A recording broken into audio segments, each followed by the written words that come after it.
Made with Unity. Intelto Studios.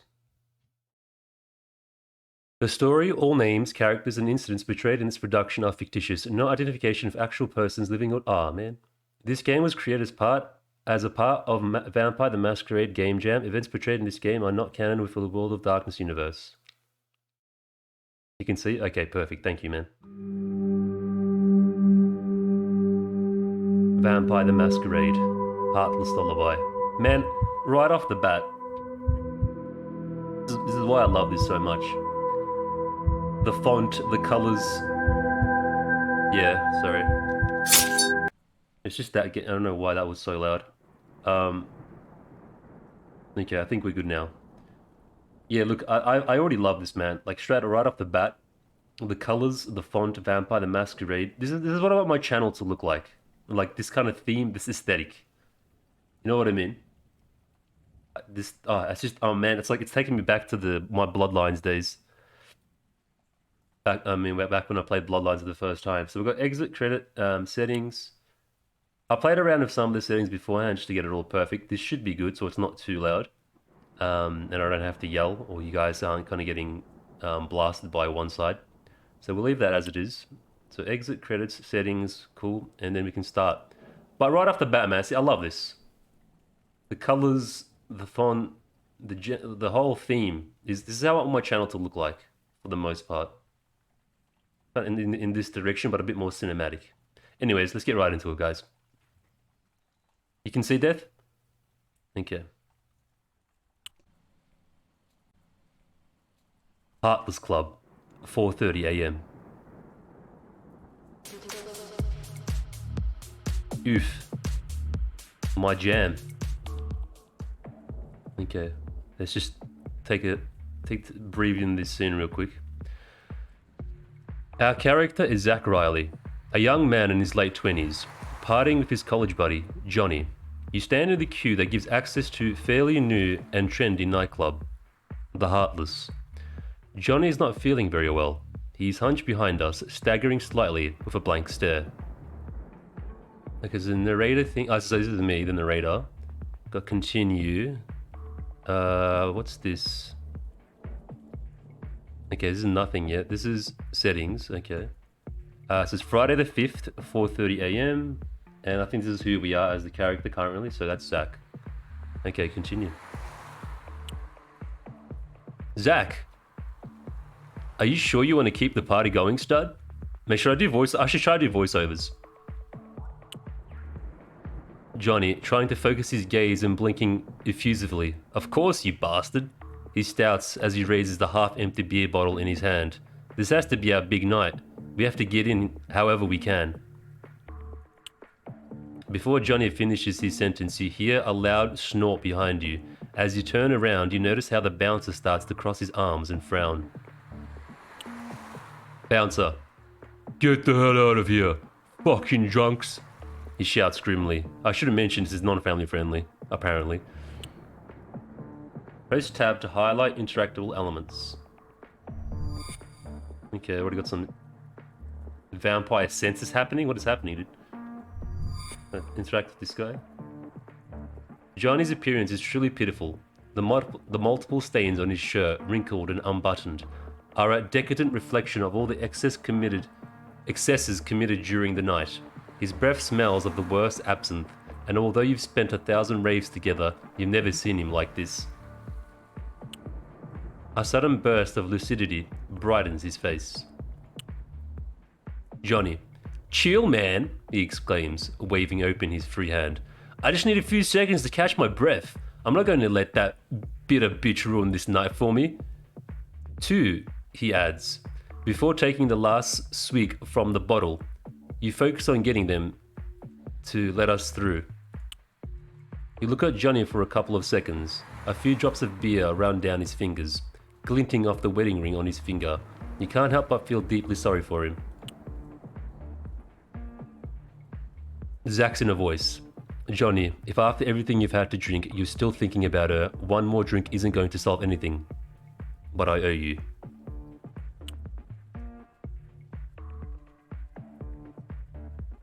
Alright.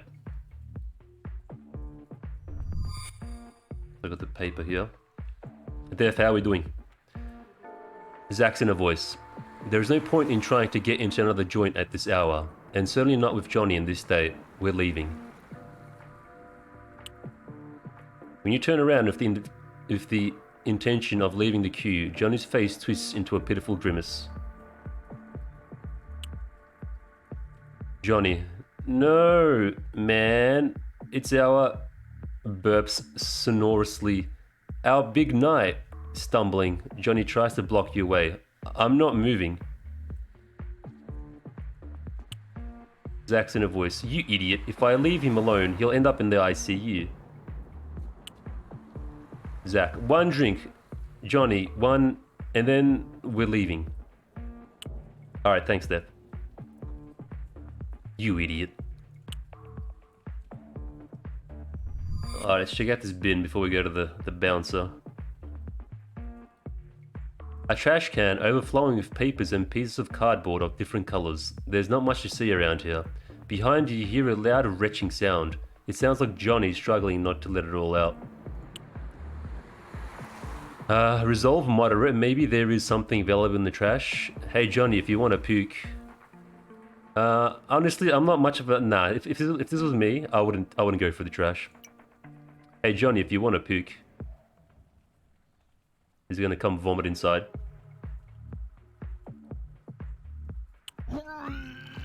Oh god. Hastily, Johnny staggers towards the bin, and as soon as his hands touches its edges, a torrent of vomit erupts from his dreary face. Not a drop landed on you, miraculously. Man, the language of this is quite good actually. I'm struggling with some of the words. Fuck man, what a show. As you turn on your heels, trying to avoid looking at the broken soul that is your friend right now, you see how the bouncer moves away from the entrance and approaches you. Jesus fucking Christ, he mutters, gritting his teeth. Get out of here, you cunts! What the fuck do you think you're doing? Look man, would you rather have him barfing all over the queue? Excuse us man, he's having a very bad night. As soon as you manage to move, we'll leave. You know what? Stuff this guy. Yeah, what? Look, man, would you rather have him barfing all over the queue? Oh, no, smacked me in the face. Alright, okay, he didn't like that one, huh? Well, I'm going down like a champion. Before you realize exactly what's happening, your head hits the cold asphalt of the roadway. Man, that would actually hurt. A sharp pain spreads quickly across your left cheekbone, and you notice a growing dampness on the back of your head. Your vision blurs, turning the night lights into dancing colored speckles. Slowly you stand up. Johnny by your side looks at you with drunken guilt. Zach, I'm sorry, Before he can finish the sentence, touching him on the shoulder, you cut him off. Don't worry, I deserved it, you say while glaring at the bouncer. Let's go, John. I think we've had enough tonight. Turning around, suddenly your attention is completely captivated by the most beautiful eyes you've ever seen. It's not the bouncer, is it? Oh, okay. A woman, tall and slender, absolutely perfect, hair dyed red and tied in 2 buns. Bright green eyes and smooth ivory skin walks towards the entrance. As she reaches your side, you feel the world grind to a halt. As she slowly looks down and stares directly at you, a warm half smile on her face pierces your soul. Man, this is exactly my kind of writing, by the way. Like, when I write, this is exactly how I write. No joke. There's always like this perfect, immaculate woman in any of my creative stories, like defined to a T, all the features, everything, and oh my, yeah, wow. 100% relating right now. That's exactly how I write. Zach's in a voice. She can't be real, right? Lifting her face again, the woman continues on her way past the bouncer. He greets her with a quick nod of his head, and her perfect figure disappears amidst the noise of the nightclub. Man, this is exactly how I write. Zach's in a voice. What was that? What was that? You've seen a lot of other women in your life, but never some like her. She must be a toreador, 100%. Still numb, paralyzed by the experience, you feel trapped in your own mind, struggling to superimpose reason on whatever it is that is asking you to break through until you find her. She's for sure 110% a Toreador, guaranteed. Only they could have this effect on somebody. Zach's in a voice. I need to get into that club, whatever it takes. Johnny? Johnny's still by your side, of course, but right now he's the least of your problems. If you had to leave him lying right there to get in, lying on his own puke, you would do it in a heartbeat. I'm not that drunk, am I? They didn't spike my last drink, right? No. No way. An insistent buzzing sound brings you out on your reverie. Zach. Dude. Zach. The words slip slowly and heavily from his lips. Are you alright? Zach? You're very pale. Zach. Zach. You're not well. Zach? Your own name begins to sound strange, repeated so many times by someone in such a state of dispossession. Johnny, you just saw that woman too, didn't you? Will you please shut the fuck up? In this... I'm a polite guy. I'm a polite guy. Hey, Lenny. Johnny, you just saw that woman too, didn't you?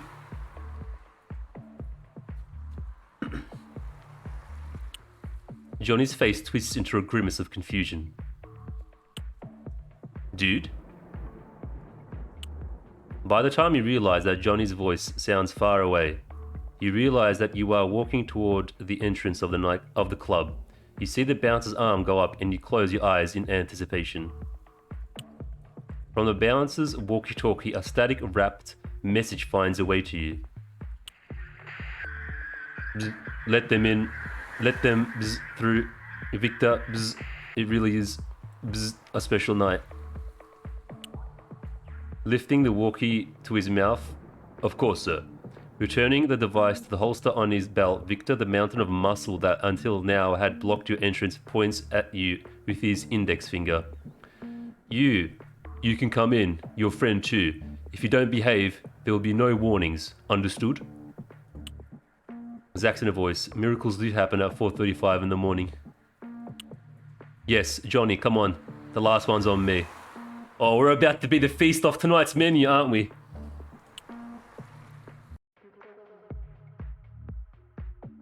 Like a wave crashing violently against the shore, a myriad of colors, smells, and sounds explode against your senses. Just 10 minutes ago, you would have gladly dragged Johnny home now. Your whole world swirls and dances, merging with that trance music and the lights of the Heartless. In your mind, only one image keeps the situation coherent. That woman, her eyes, drilled into your consciousness, call out to you, inviting you to meet her. 110% Toreador, has to be. Zach's in a voice. Johnny, pull yourself together, for God's sake. At least until I get her name.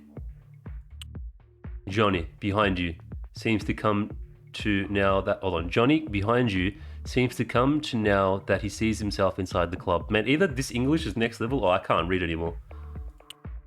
Johnny, we did it, he says, shaking his head and wiping the corner of his mouth. I knew you'd get us in.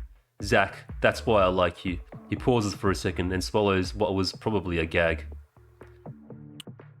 I think it's too late now, but control yourself, okay? I wouldn't want to get our asses kicked out of here, man. Don't worry. For the moment, I'm going to order something without alcohol. Water for instance. The word sounds inordinately strange, coming from him. It is possible that he has not touched a drop for days. I'm going to the bar, Zach. When I'm a little bit better, we'll have the last one, okay? Sure, man. I'll walk around while I'm at it. I've never been here before, and I like the vibe. Yeah, me too, man. This jam, I'm feeling it. Zach's in a voice, and the people who seem to follow it, of course. Let's have some fun. Okay, so it's Friday. It's 4:35 a.m. Our objective: have fun. What's this? Oh, okay. Oh, cool. So we've got traits. What the? Physical, social, mental, strength, dexterity, stamina, manipulation, charisma, composure, intelligence, wits, and resolve. Oh, cool. Strength. Strength governs how big a mortal you can lift, how hard you can hit them, and how much force you can push your dead body to exert. You can easily crush a beer can. Oh, okay. So it's like the Vampire the Masquerade, kind of like the RPG system. That's cool. Hey, Pan, welcome. So if I've got one strength, I can easily crush a beer can, 20 kilograms. You are physically average 45 kilograms. You might be able to break open a wooden door, 115. You are a prime physical specimen, likely with very visible musculature, 180 kilograms. 5, you're a true powerhouse and can likely break open a metal fire door, tear open a chain link fence, or snap open a chain gate. But I don't think we're a vampire though. So I'm not sure. Maybe these come in late, or maybe we're like a... I forgot what it was called. Strength is spelt wrong. Is it? I can't even tell. What is it? Not a fake. What was it? It was like a something blood. Man, I can't think of it. It's in the new Vampire Masquerade Bloodlines 2 game as well. Not a mud blood. It's like when you're not really a vampire yet. It's like the stage before. Man, I can't think of it. It's still in my head. Says, oh yeah, you're right. It's an indie game, so they're probably bound to make some mistakes. Good catch though. It's a very indie kind of game. Dexterity.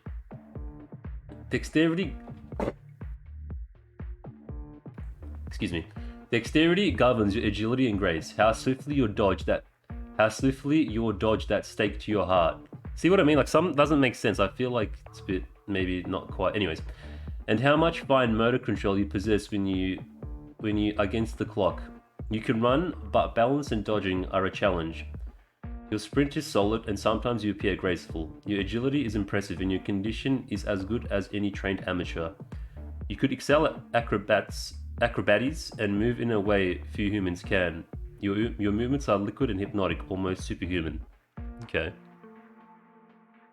Stamina. Your physical resistance. Stamina absorbs physical harm, such as speeding bullet for a hunter's blade, and lets you preserve through hazards and arduous effort. Even lesser exertions make you winded. You can take a beating, but consider suing for peace. Okay, what? Do you mean sewing? Sorry? Several days of hard hiking with a backpack is no problem for you. You could win a marathon or take copious amounts of pain, at least physically. Even if you were immortal, you'd never break a sweat. Okay. Social. I'm probably more social, let's be real. Manipulation. Okay, yeah. Okay, now we're talking. Manipulation is the ability to twist others to your point of view, lie convincingly, and walk away after duping a mark without anyone being the wiser. As long as you stay honest, you can convince people to do what you want. Ooh, I like that. Your ability to deceive surpasses the will of the weak-willed and simple-minded. You never have to pay full price for anything. You can be a cult leader or a politician, I think. There's some typos. There has to be. I think there's typos. You could convince the prince to invest in desert property, or maybe even to call off the blood hunt on your head. Okay, I'm feeling manipulation. Charisma. Charisma measures your natural charm, grace, and sex appeal. Okay, I think we're a bit charisma as well. If you have it, it draws people to you, making feeding a hell of a lot easier. See, these are all vampire traits, so I think we are like a half-blood. I can't remember. It's pissing me off. There was a word for it. You can speak clearly, though few people tend to listen. Generally likable despite your undead nature, you may even have friends. People trust you implicitly, and you casually make friends. You possess significant personal magnetism and draw followers like flies. You could lead a city in rebellion if you so choose. Composure is important as well. Composure allows you to remain calm, to command your emotions, and to put others at ease despite anxiety. It also represents your ability to stay cool in everything from firefights to intimate encounters. That's an important one. The slightest insult or confrontation could drive you to frenzy. That's basically me now. I'm basically one composure in real life. Except I'm like trying to contain myself. You can subdue your predatory instincts in most non-hostile situations. Others look to you for guidance when the blood spatter hits the fan. You can effortlessly bluff R cards and can manage your beast to some extent. The beast is your pet. Okay, mental. Intelligence. Intelligence measures your ability to reason, research, and apply logic. You can recall and analyze information from books or from your senses. No puzzle or mystery can conclude the truly intelligent. You can read and write I've never seen that word before. Comprehensively. Obviously, intelligence is not my strong suit, though some terms confound you. You are smart enough to realize your limitations. You are enlightened, able to piece together clues without difficulty. You're likely consulted by members of Clan Tremere for your wisdom. Ooh, okay, clan reference. Genius does not cover the depths and range of your intellect. Okay, intellect's probably not my strongest suit, but let's see how we go. Wits. Wits lets you smell an ambush or answer the harpy back at court right away, instead of thinking of the best response the next night. I usually do this actually. I do this beforehand as well when I think about what I should say and like kind of like rehearse my lines before I go to talk about something. You get the point eventually, but it takes explaining. Yeah, I'm probably one. You can bet the odds in poker or apply the emergency brakes in time usually. You can analyze a situation and quickly work out the best escape route. You are never caught on the back foot and always come up with a smart riposte. You think and respond more quickly than most people can comprehend. Competently, you reckon? Yeah, it might have been. Yeah, you might be right, competently. Okay, and the resolve was the last one. Resolve provides focus and determination and measures concentration and mental fortitude. The resolve powers all night watches and blocks out distractions. You have minimal attention for all but the most pressing things. You can settle in for the long haul as long as it's not too long. Distracting you takes more effort than most other people want to spend. You can brute force your way to a deduction past any obstacles. You can think in a gunfight or watch the door in a blood orgy. Wow, and then clean up every shell casing or spilt droplet. I'm hoping blood orgy means like there's a lot of fighting and not what I think it means.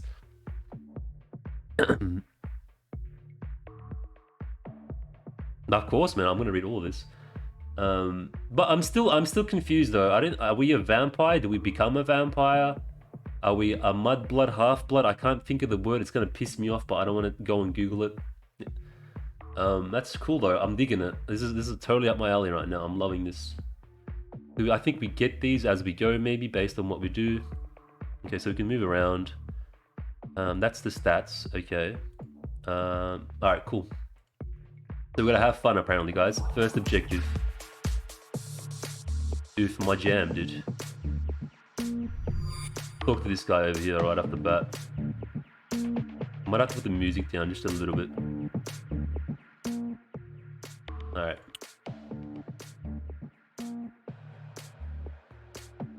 A man hunched over the table, sipping slowly from a crystal glass, oblivious to the world. All his clothing could be described as bizarre, reminiscent of a hobo with a high sense of aesthetics, or a fashion designer in decline. In either case, his presence clashes tremendously with the place. As you approach, he slowly turns his head. On his face, a smirk spreads from ear to ear. Sorry, I just gotta put it a bit more down.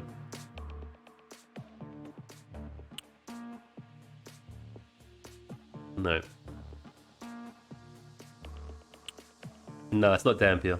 Mysterious man, Walker, straight out of the vapors of the night and straight to the heartless, like the prodigal son of the good book, like Dorothy and her stupid yellow tiles. Sit down, son, or stand, as you prefer, but give me your name and I'll give you mine.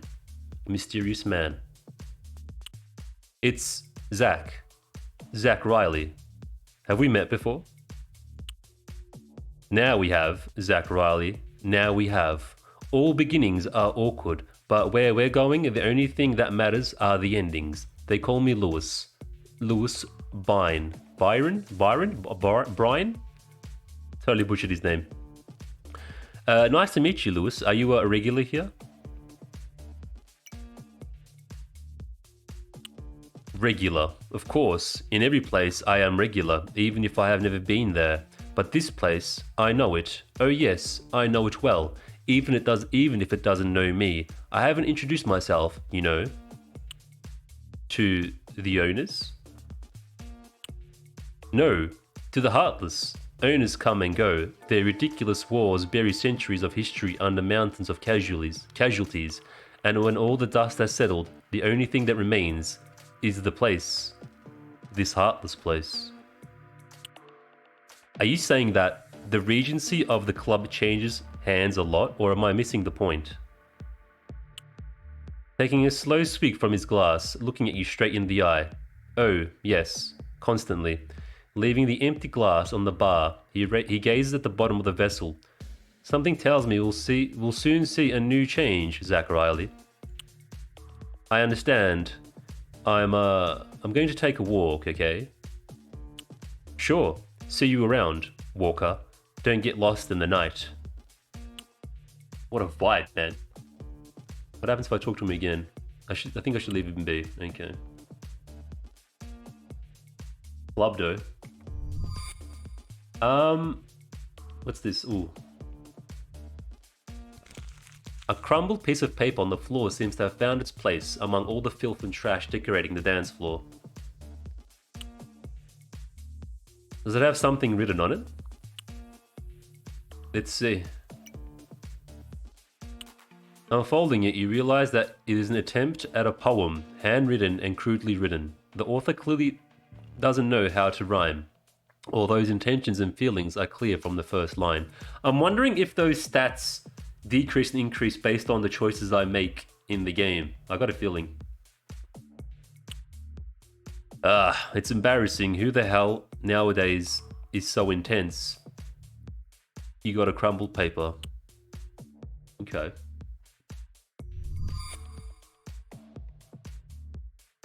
Let's talk to these. Let's talk. Actually, no, we won't. Those look a bit too serious. Let's talk to the bartender. It's gonna bother me, man. I can't think of that word. Talk to the bartender. The bartender is a young girl. You estimate her to be about your age, although her demeanor is, at least right now, much more elegant than yours. She occupies her thoughts wiping glasses behind the bar with a dark red cloth, paying special attention to each one, as if they were much more valuable than they let on. Her hands work fast, and perhaps because of the effects of all the alcohol you've had so far, they are complicated to follow.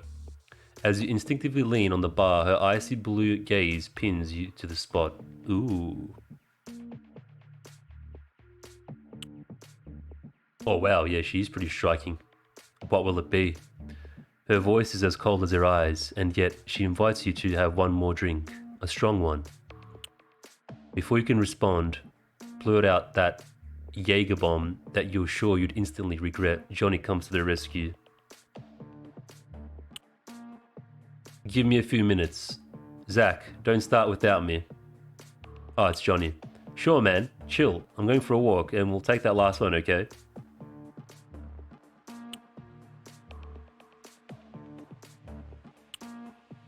Okay, you've already... Yep. I just wanted to see if it changed the dialogue. Can I go around back? One could go to the other side of the bar that way, although I doubt that doing it with the waitress in front of me would be the right thing to do. Okay, fair enough. Guys, oh, is this Johnny? Guy's gonna be a pain in the bum. Give me a few minutes, Zach. Don't start without me. Hang in there, man. I'll be right back. Johnny nods. Hey, DJ. Hold on, wait. Before we have fun. Actually, no, alright. Before I have fun, let's talk to the, these Tremere looking dudes. Very business in the suit and everything. Before you, a couple converses quietly, blocking the exit to the terrace. With regal bearing and elegant attire, they don't look like the usual clientele of a club of this type, at this time of night. He wears his hair slicked back and gelled, completely black like his eyes. She, also dressed in his suit, has half her head shaved, with the other half descending in a cascade of pale blonde over her left shoulder. Both seem to understand each other perfectly over the thunderous music without a hinge. When they see you approach, their heads turn slightly, visibly annoyed by the interruption. For sure, Tremere.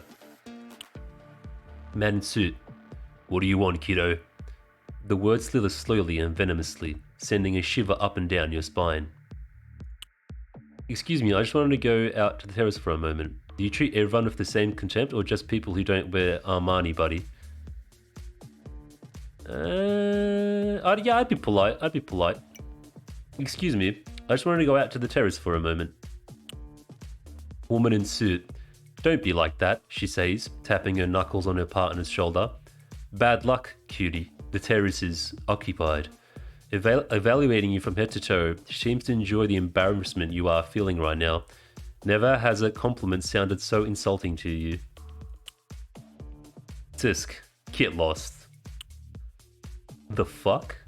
I love it, dude. Oh, it's her. Is that her? Hold on. We're gonna say the best for last, boys. Best for last.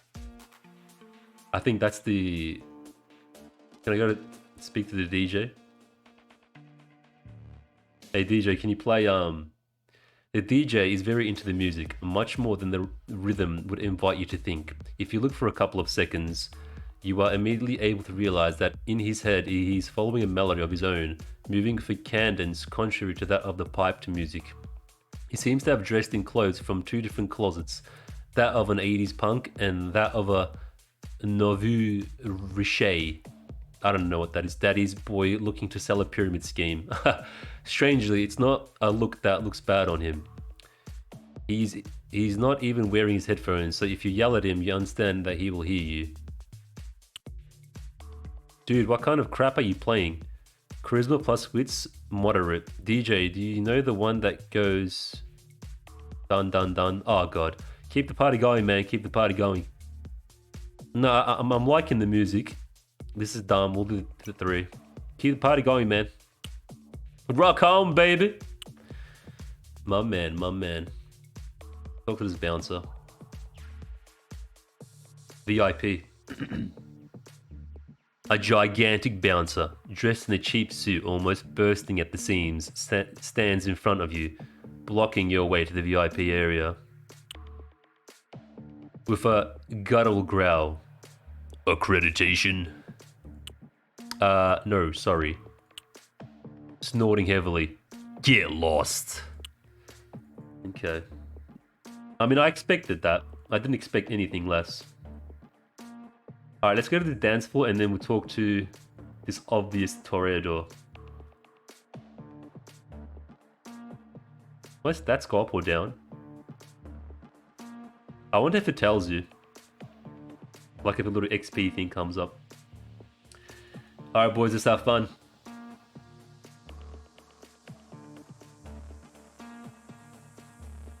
The whole night has led you to this moment. The floor's yours, baby.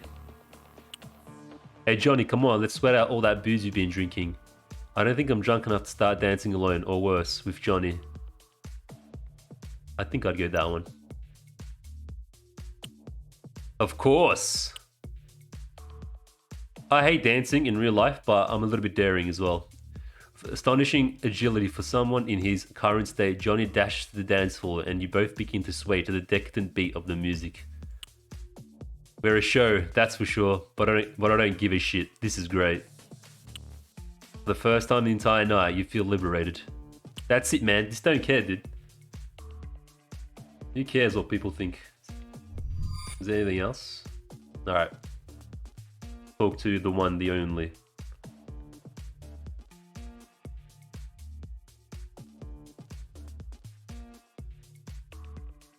Are you guys ready to melt? All under the allure of a toreador.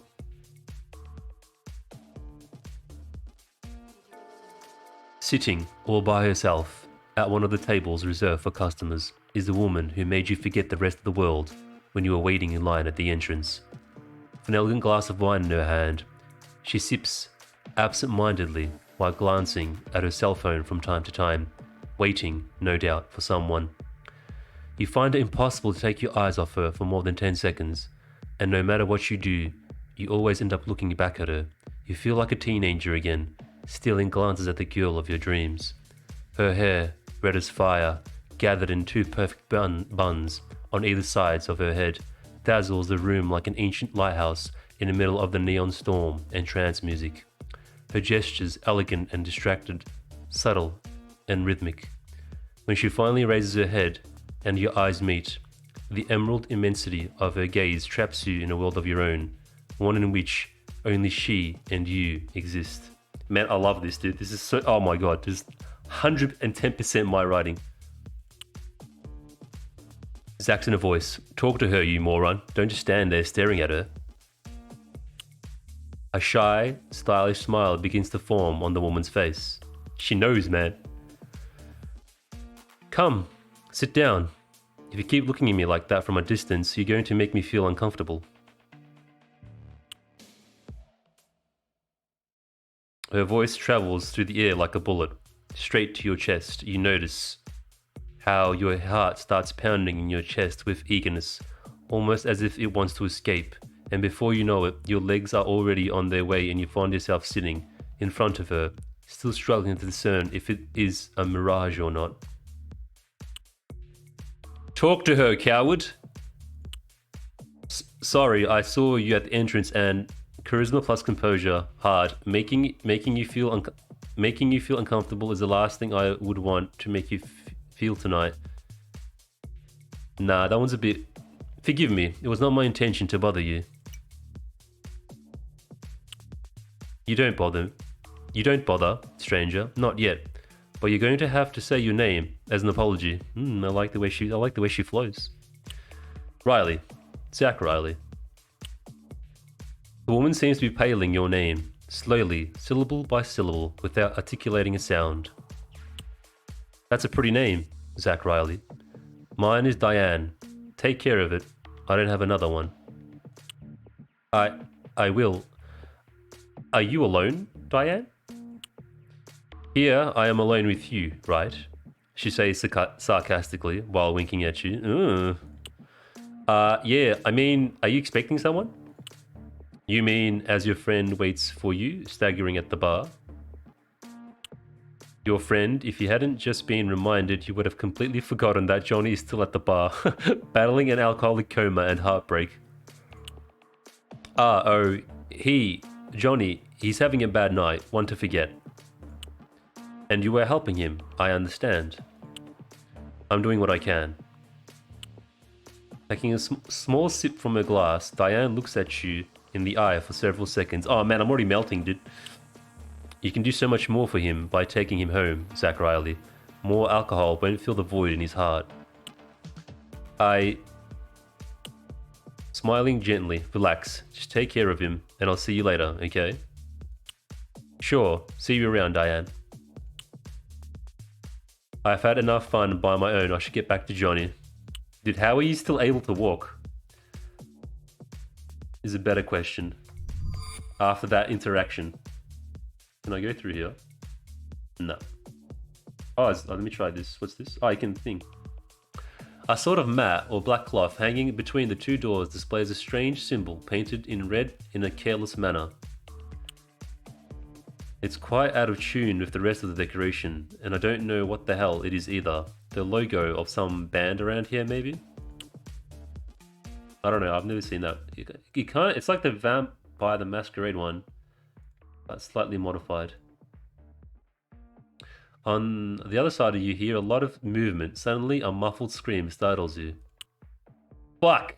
Knocking on the door with your knuckles. Is everything alright? Yeah, relax. Girl stuff. They must be shooting up, I imagine. In any case, I'm not going to go there. Locked by means of a magnetic card reader.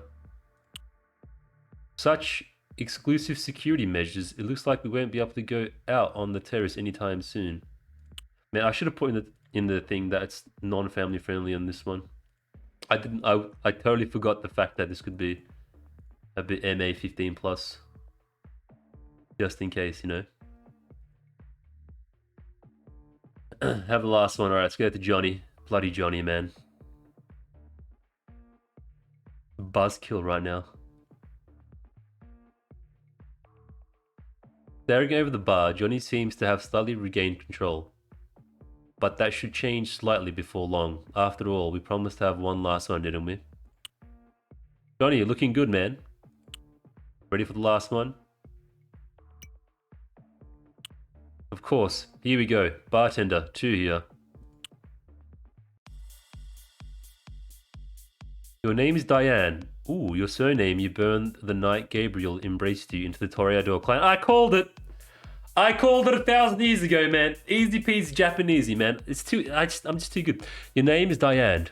Your surname, you burned the night Gabriel embraced you into the Toreador clan. Since then, you are a daughter of the night, and thanks to your sire's position, an agent of the Camarilla, the sect that unites all kindred who seek to remain hidden from human eyes. Tonight, your orders are clear. Negotiate with Jackson Cunningham, regent of the Heartless, his adherence to the Camarilla. The time of the anarchists has come to an end, and after the Second Convention of Prague, the position of the Camarilla is clear. All who are not with us are our enemies, and shall burn. Diane's in a voice. Gabriel, do you really think this anarch's gun deserves our respect? Taking a small sip from your glass, you savor the sweet taste of the vitae. It is exquisite. Oh man, this jam, dude, this beat, let's go. You have never tasted such a wine in your unlife. Your mind is flooded by a torrent of nuances proper of the most complex of hearts. Cunningham, how the hell does an anarchist piece of shit like you get a vintage like this? Standing up, you reach into your pocket for your smartphone, but to no avail. I must have dropped it. Nice, so we get to play as her? Okay. Ah, and that would explain the stats, I think. Oh no, maybe they're the same. Maybe. I think these are preset based on... There's disciplines? Wait, was this here before? No, this is new. Okay, here we go. Presence. Oh my god, it's like a full RPG, dude. Presence, level 2. Presence makes the vampire become the center of attention, either be fascinating, seducing, or intimidating those in close vicinity. Regular users of presence find themselves attracting beneficial attention easily, sometimes activating the discipline without conscious efforts. Can I click these? Oh no, okay. Aspects. Aspects can lead to an obsession with minutiae and distraction from important matters due to focusing on minor details. This is kind of like me, actually. Also, it's used to read the minds of people in any situation and may suddenly find themselves unable to shut the mind reading down. These vampires find themselves overwhelmed with background noise, or if only in the company of 1 or 2 people, answering unasked questions. Celerity is like speed, right? Yeah, with celerity, the mortal world moves in slow motion. In times of stress, vampires of celerity can move with amazing speed, becoming blurs of motion to anyone, mortal or immortal. Toreador are more likely to use the discipline to lend supernatural grace to live performances such as a dance. Okay. Attributes, yeah, I'm not sure if these are the same or... Diane, the Toreador symbol. Let's go. Where should we start? Let's start from... Investigate the disco. Excuse me. That's cool though, you get to like play multiple different characters. I thought we were just gonna play Zach Riley for the moment there. Yeah, let's look the bartender. The young one behind the bar radiates vitality, her clear blue eyes almost hidden behind long eyelashes, more slowly and carefully, scanning the glasses she cleans with subtle movements. Your bosses don't just pay you with money, do they, sweetheart? Under all those layers of cheap perfume and booze, I'm getting traces of your last drink. A ghoul waitress saves some troubles, of course. Poor soul. How may I help you tonight, miss? Good evening, little one. Delicious wine. Could I have another drink? Tell me, pretty eyes, how is the evening progressing? Anything remarkable you'd like to confess?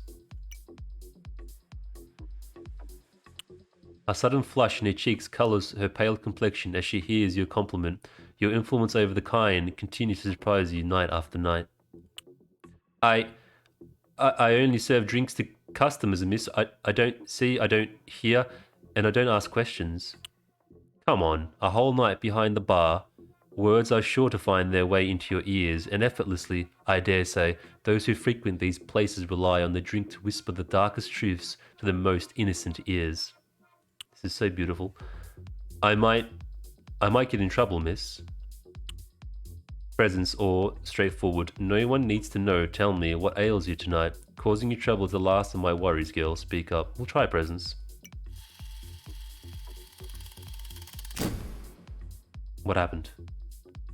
Did that fail? Ah, success. Let's go.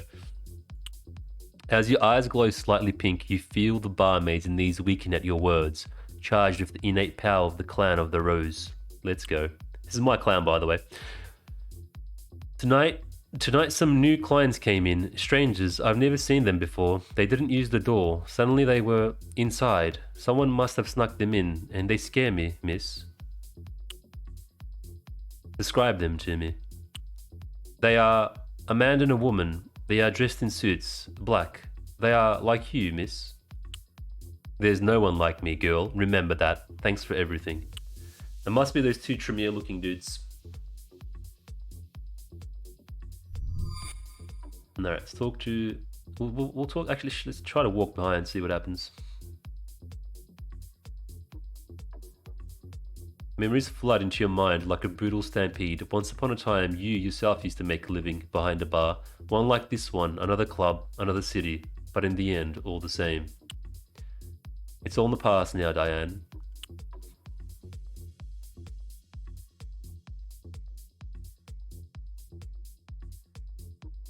Can I click the bottles? Oh, you can. Many bottles of delicate wine, delicate vitae sit on a refrigerated shelf, sorted by vintage apparently. Getting old blood to taste this good is quite an art. The vinter in charge of supplying this establishment is, of course, on top of his game. This is the same. Alcohol, its effect is almost as repugnant as the taste of blood of those who have consumed it in large quantities, and yet some seem to enjoy it greatly. That is why cattle are fed like this in places like these. It is strange, however, that they have let in and are serving that pair, Zack and their friend. The quality of the wine would invite one to think that they have their own vinter here. Let's talk to these two. Blow their minds real quick. Zack Riley, the clumsy young man clearly infatuated by her presence, is having a drink with his friend. Both are a sorry sight, dirty, sweaty, and sticky, sipping more and more alcohol amidst laughter and wailing. And yet, you would trade yourself for them in a heartbeat.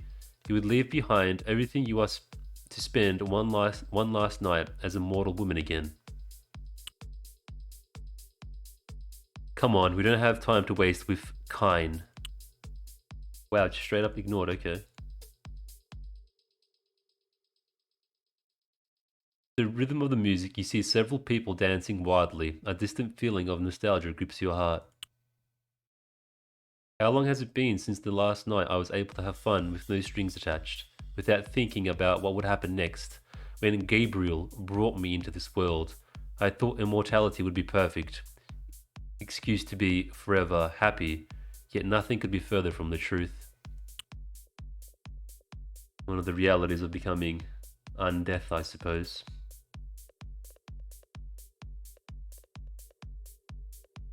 Oh, I've got a hunger bar and everything. I think this is what this is. I think each character just has different sets of attributes and disciplines. I think that's how this works. I'm assuming we play maybe multiple characters. Oh yeah, her one's like red. Oh cool, wait, oh man, I might have missed something. Hold on, sorry. Yes, I did miss something, see? Hold on, I gotta go back. Sorry, I gotta check every single nook and cranny. I must. Yeah, we did all that. Alright, cool. So it's just a stain we almost missed.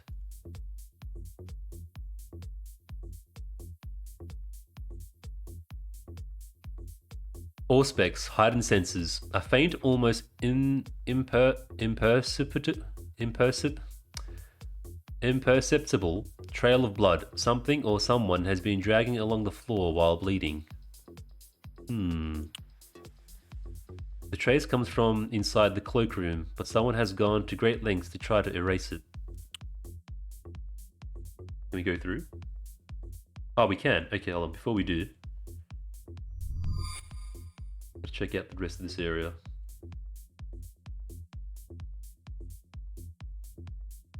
Absolutely exquisite. I couldn't help but finish it. Maybe I could just wait for my coterie here. Yes, I don't have the desire to look around this filthy place any longer. No, I should investigate some more. See what these freaks have here. Yeah. There you were. Oh, that's her phone that she dropped. On your phone's lock screen, 2 notifications from your instant messaging app catch your eye. We'll be there soon. Sorry, Diane. Tobias couldn't find his car keys and we had to walk all the way. I'll buy you a drink if you don't say anything about this to Gabe. Okay, honey? You're an idiot, Aiden. We were supposed to meet more than 20 minutes ago. I'm sure you did it on purpose. Anyway, let's reconnoitre the terrain until these 2 fools arrive. It's beyond my English, that's for sure. I could probably seduce this DJ and this freaking bouncer.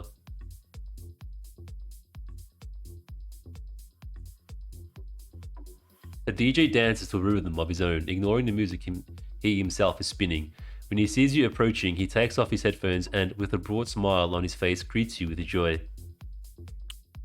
Diane, it's been ages since the last time. How's it going, sweetheart? Hi, Leo. All good. Terrible place to meet again. What? Don't say that, woman. This club rocks. I've only been DJing here for a couple of nights and it's already one of my favorites. Certainly suits you, of course. I'll have to mention to Gabriel that I've seen you. You know that, don't you?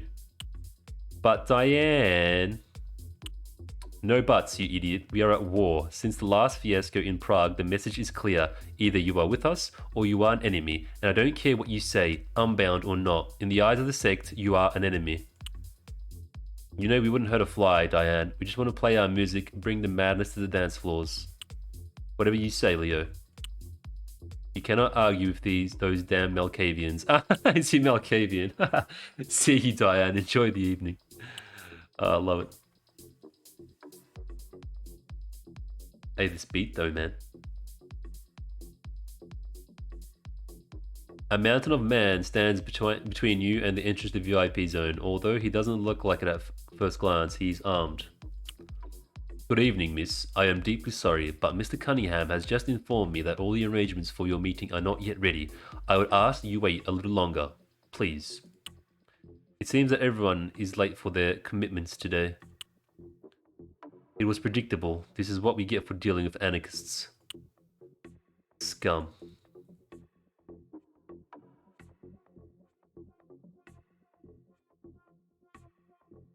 How are we finding it so far, Lenny? There is absolutely no way in the world I would go in there. Just thinking about it makes me want to vomit. Or anyone in chat, how are you guys feeling so far? A sort of a mat or black cloth hanging between the 2 doors displays a strange symbol painted in a red sloppy way. The mockery of the Ankh that the anarchists took as their own symbol in opposition to the Camarilla. Ah, that's right, yeah. The anarchist symbol. Showing it with such pride is an unmistakable sign that they fear nothing. Neither the Second Inquisition nor us unconscious imbeciles. Today's meeting should settle this matter. The first thing Gabriel will do when this place comes under our domain will be to tear this insult to good taste off the wall. Oh, you can see stuff. Before you, a girl dressed in the club uniform lies slumped, barely conscious. All around her, bloodstains all over the floor match the wounds on her small, battered body. Her breathing, agitated with a rhythmic, accompanies her faint, racing heartbeat. Your whole being shudders, leaving you with a mixture of dismayed disgust and desire. At her side, a sinister figure tends to lacerate... Hold on. At her side, a sinister figure tends to her, lacerations of quick, precise, almost surgical movements. Slowly, he turns his head to face you, still applying bandages to the still open cuts. His eyes hidden behind you. His eyes hidden behind round red lenses. Her unnaturally pale complexion confirms what you knew the moment you set foot in the bathroom. Kindred. When you open your mouth, about to ask what the hell is going on, the girl's eyes widen. Wait, what's happening? Let me actually look at the scene. Right. They're coming for me. Help! Help me, Christoph! The bespectacled man turns his face towards her again, and with a gloved, slightly blood-stained hand, twirls his moustache, oiling it with the young woman's vitae. Easy now, my young vine. No one else is going to hurt you tonight. I don't know why, but he sounds like that. Turning his dark gaze to you again, his words descend slowly, dripping like the blood from the girl's wounds. As long as I am here, no one will harm the harvest. What the? Get me out of here, Christoph. Get me out of... Her plea is interrupted by the man who, with a deft gesture, injects a vial into her arm. Sleep now, my dear. Fear is an awful shade. What's going on here? An unfortunate incident, young Rose, nothing more. Behind the injected drug effects, the girl seems to be struggling to express something. They've been... Who did this to you?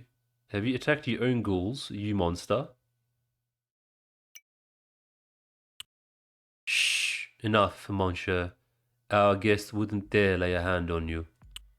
Removing the hair from his face, and in the process smearing it with blood, the man proceeds to caress the young woman's face. Get away from her, right now. She will die without me, and that is a price I am not willing to pay, young Rose. I'm cold, Christoph.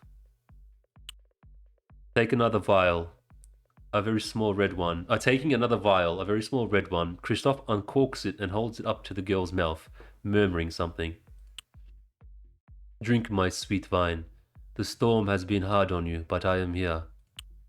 Who are you, and who has done this? You already know my name. Tenderly caressing the girl's head, the bespectacled man turns to you. I am Vinter, the keeper of all heartless souls, and like my forefathers before me, I promised them eternal life. I am the one in charge of turning the water of life into wine, and I take care of my garden. You are the domitor of all the ghouls of the heartless, ghouls that you then bleed to make the wine. I trust your appreciation will not become an accusation, young Rose. You know well the criminal beauty of our existence, and I am not an animal. I never harvest an unwilling vine. That is why the wine is so exquisite. It is not tainted with violence. So are you going to tell me what the hell happened here? Sorry, I added the what the hell.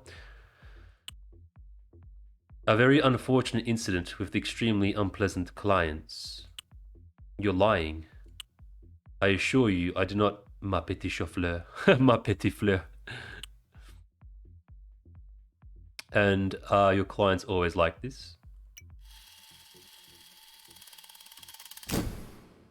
I think that's success, yeah. The man's face darkens and his expression tightens into a grimace of disgust. Not until now. From tonight onwards, who knows? My poor vines.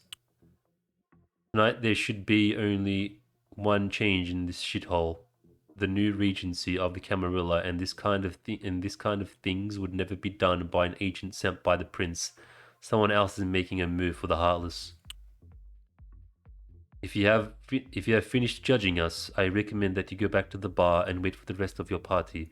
Cunningham is waiting for you upstairs. Clearly something is very wrong. Tonight should have been a quiet night, a mere courtesy visit, a show of good intentions, and yet individuals from outside the Camarilla have managed to sneak into the Heartless. As soon as Tobias and Aiden arrive. We need to put Cunningham in his place and get out of here. I think I should investigate a bit more. Let's go back to the table. Let's wait for them to arrive. I'm gonna investigate a bit more. Okay. Auspex, hidden sentence. A myriad of small, bloody shards of glass scattered on the floor. A large number of the girl's wounds must have been caused by their hasty removal of her flesh. Filled to the brim with all kinds of vials, pills, and sachets. Okay.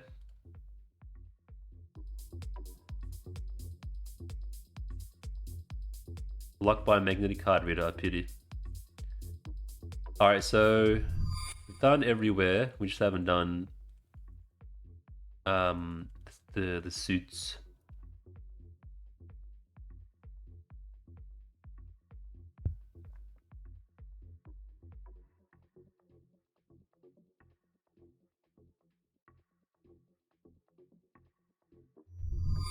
Alright, we'll have to have a look around first before we interact.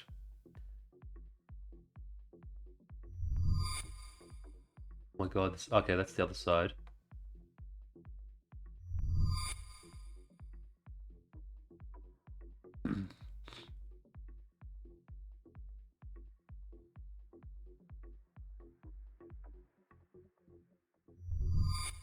Alright, we'll have to... Oh, there's more to... Oh, what's this? This... A window leading into the cloakroom is completely smashed. Someone has tried to fix it in a hurry with a few wooden planks, making a mess of it. There's no glass on this end. They're all inside. The window was blown out from the outside from here. I could try to remove the boards and see what's inside, but I'm probably going to screw up my manicure. No, it's not worth it. Strength, straightforward, tear off the planks. Nice. With a violent snap, the weak wooden planks succumbed to supernatural strength. Those 9-inch nails didn't stand a chance. Aha! 9-inch nails! Is that a reference to the band? Probably. Who knows? That's great. I love it. How uncivilized. Yes.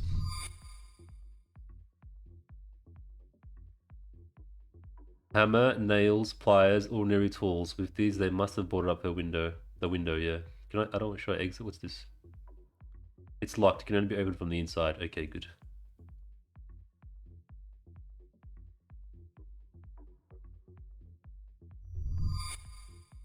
Nine-inch nails. Alright, let's expect this. It's hard to believe that a dive run by Anarchus has such a sense of decor. It's refined. Yeah, let's look at these Tremere folk. An elegantly dressed couple quietly sips wine from the fine crystal glasses. Their attire is widely out of keeping with the atmosphere of the club, and their regal, sinister demeanor unsettles you. Auspex, heightened senses. Their heart does not beat, they do not exhale when they breathe, and their skin is morbidly pale. Kindred, no doubt. Who the hell?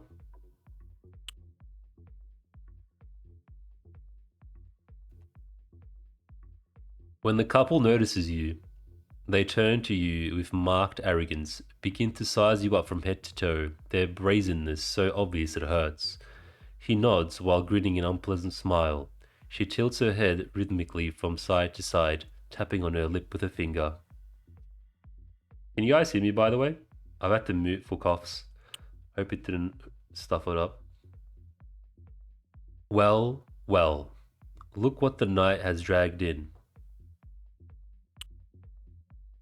Be careful, lest you scare her. Come here, little bird. Sit with us. I'd rather stand. See what you've done? Of course, it was my fault. In a reproachful tone, you know how quickly Toreador get anxious at your sight. A creeping fear begins to crawl up your back. You are all alone, facing two perfect strangers. Cainites, no doubt, and are knowledgeable about your clan. Who knows what else they know? Have we met before? Not directly, no. We don't we don't hang out at the same joints as you. And yet here you are. In your head, that sentence sounded much more confident. After you say it, you feel a tremor at the back of your throat. It has been a long time since the presence has disturbed you like this. I love it, dude. I love it. So detailed. Check it out. She's not only pretty, she's smart too. Here we are, yes, and we're not planning to leave anytime soon. Are you sure you don't want to sit down, beautiful? No. The silence that fills the room could be cut with a knife. The couple's eyes, fixed on you, seem to want to pierce you and discover what lies deep inside you. After a few eternal seconds, the man starts talking again. Have you tried the wine, girl? It's very good. Although, for my taste, drinking it out of a glass makes it loose. Lose. What's the word? Sentiment. That's it. Sentiment. Although it's fancier, that's true. Since Gabriel introduced you to the Canaanite society, you have seen hundreds of different kindred, and yet you would not be able to guess the clan to which these two belong. The arrogance of the Ventrue, the elegance of the Toreador, the eeriness of the Tremere. Ah, true, I forgot about the Ventrue. It could be them as well. You're very quiet, pretty thing. You haven't told me your names, your clan, nor your sect. Both vampires' faces harden, growing serious at your words. As the man is about to respond, the woman waves at her hand at him, cutting him off. You haven't introduced yourself either, beautiful. My sire taught me the power within names. But he didn't teach you manners, apparently. Young ones should be the ones to introduce themselves first. I'm here to meet Jackson Cunningham. He's waiting for me upstairs. I'm not looking for any kind of trouble. Jackson. And here I thought you liked them rebellious. Come on, don't judge the man like that. Maybe he's experimenting. They both laugh delightedly, showing their teeth white and sharp. Embarrassment takes hold of you, and rage burns deep. Who the hell do they think they are? Silence! Oh, do I dare? I will. Yeah, I would get emotional and get pissed off. Yeah, why not? Let's go. It's gonna fail though, isn't it? Did it? Ah, no! Oh, God. The pair stop laughing immediately and they glare at you. You'd swear their eyes glow a deep violet. Their faces bear a defiant, haughty, and arrogant countenance.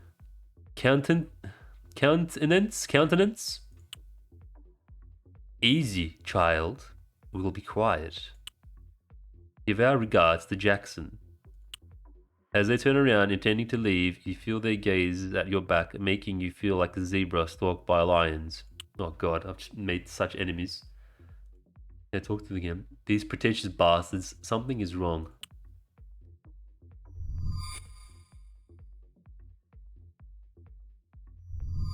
Gonna have another gander.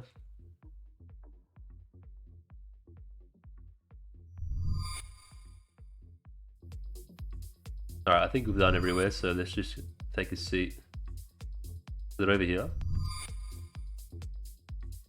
Return to your table. Is this not my table?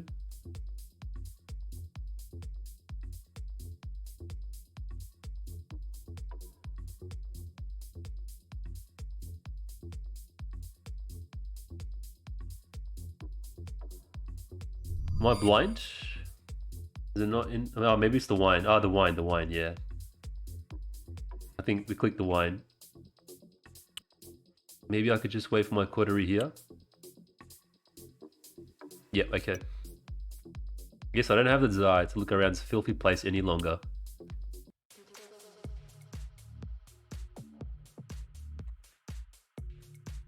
Fuck, man. I'm too drunk.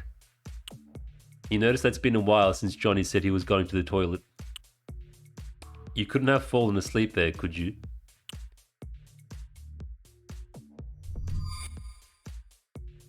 I have to click everything again.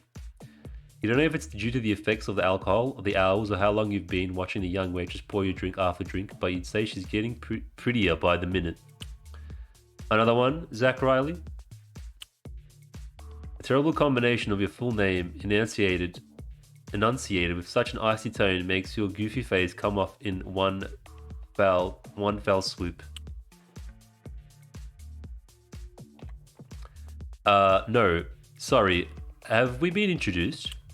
No, but you and your friend have made this bar your personal confessional, and don't ask me why, but you referred to each other by your full name. Sounds like something we could have done. I'm sorry, I really am. Don't bother, it's part of the job. You wouldn't know where Johnny is. No. No, and nothing more? Your friend yelled at you but that he was going to the bathroom, but that was a while ago. Fuck. Wait, let me check this disciples thing. Okay, yeah, okay, cool. So he's just got, sorry, disciplines, not disciples. So he's only got stats. All right. Try this again. Seems the only civic way to pass to the other side of the bar. Open it.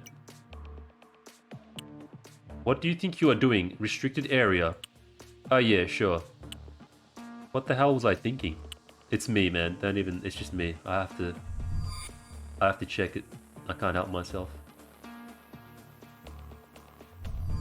I don't think I clicked on this before. Okay, yep.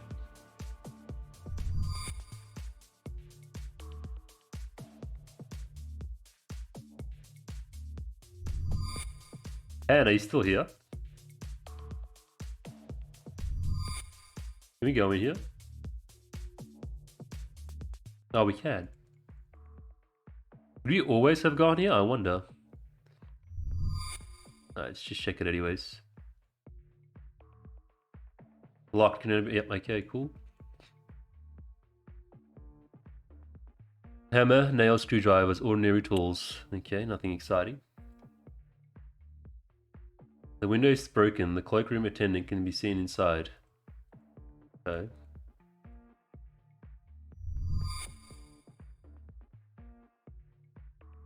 Find out where Johnny is. Yeah, Johnny can wait.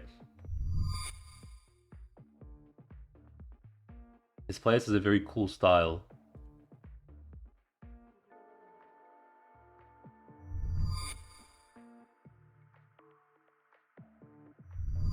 Alright, let's talk with these guys.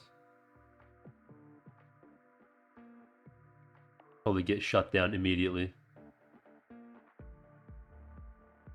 Sitting on a couch, you see the elegantly dressed couple that used to block the exit to the terrace. They are accompanied by a man dressed in a vest, gloves, and red-tinted circular glasses. They converse in a rapid, almost unintelligible tone, and you notice the tension rising. Creepy fucks. Is that all? Okay, cool.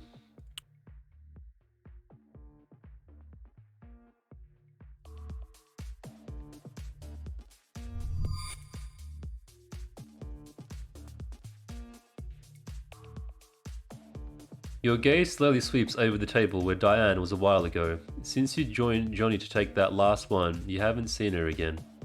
You can't help but feel a pang of grief at the thought of never seeing her again. I could have at least asked for her number. True. Bit too soon though.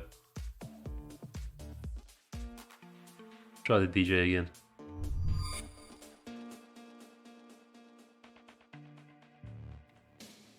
The DJ is still very into his music, much more than the rhythm would invite you to think. He doesn't even have his headphones on, so you yell at him, you know that he'll hear you.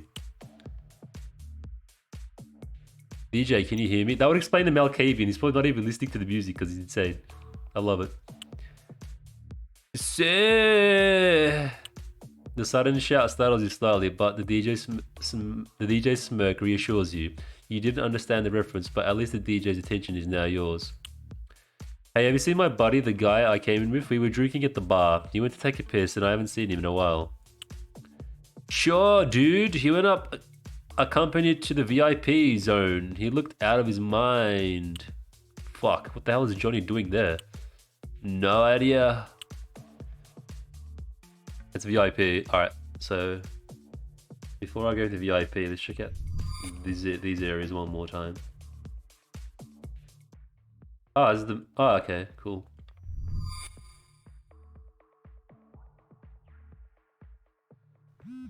A flickering light coming from the garbage can catches your attention. It's Johnny's cell phone and his wallet. What's this idiot doing? A dusty grill lets a weak current pass through. If I get a screwdriver, I might be able to sneak into the VIP zone. Well, it's a good idea, but we haven't tried the front door yet.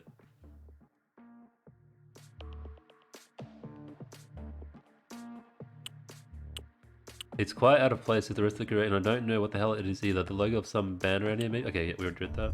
Strad's bathroom again.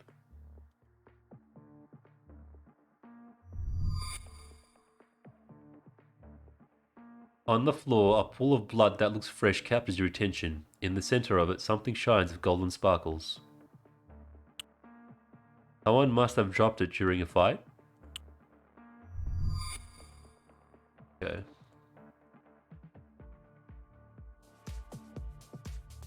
Oh yeah, magnetic. Okay, so let's try the bouncer, and then we'll go... I'm pretty sure we need to... He's probably going to say no, most likely, and then we'll have to get the screwdriver and go through the vent. Is what I'm suspecting. Hey Warbringer, how are you, man? Welcome. The colossal bouncer looks at you reluctantly, watching you approach the entrance to the VIP area. What the hell do you want now? Nothing. Nothing, sorry. Have you seen my friend? Yes, your drunk friend is upstairs at the express invitation of the boss.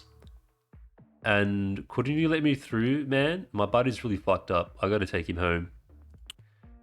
No way. Without an invitation, no one passes through here. Words from the boss. Fuck. Oh, nice, man. Nice. Congrats.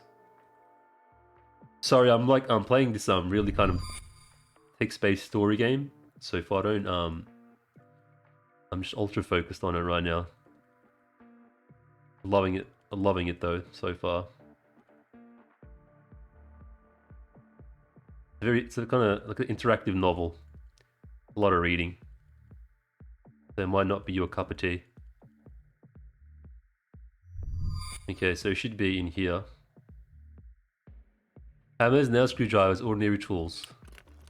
Bathroom, great. I think I'm going to take a screwdriver with me. They won't miss it. You got a screwdriver. Nice.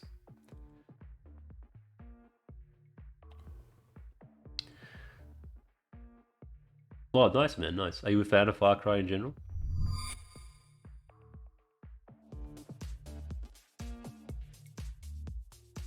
Like the series?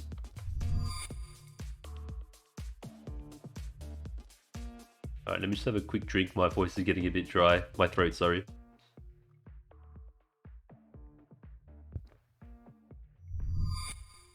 And this Johnny's thing?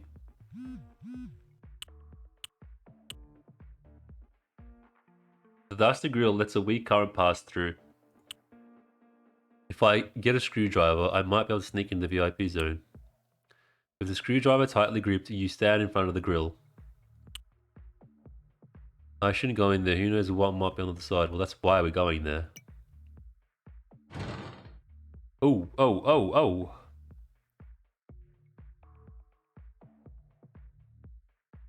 What is happening here?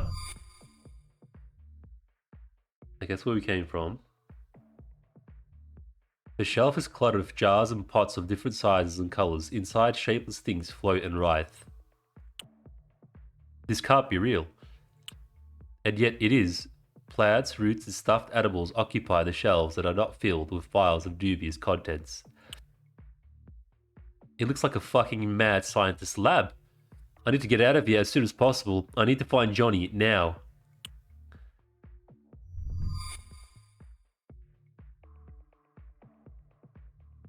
Thick plastic and metal tubes connected to the stretcher and spinner. Ah, it's like they put the host there and they siphoned all the blood out. I think, yeah. A centrifuge machine. You seen one during your college internship. It's running rapidly, spinning a series of vials filled with a red liquid. A red liquid. I could break down this. I'm sure the noise would attract the attention of the bouncer guarding the entrance to the VIP lounge. Not yet, not yet. Not yet. Let me just suss out everything else first. A gloomy stretcher with... Oh, yeah. Hold on. A gloomy stretcher with straps for wrists, torso, and ankles. It is quite worn. What the fuck?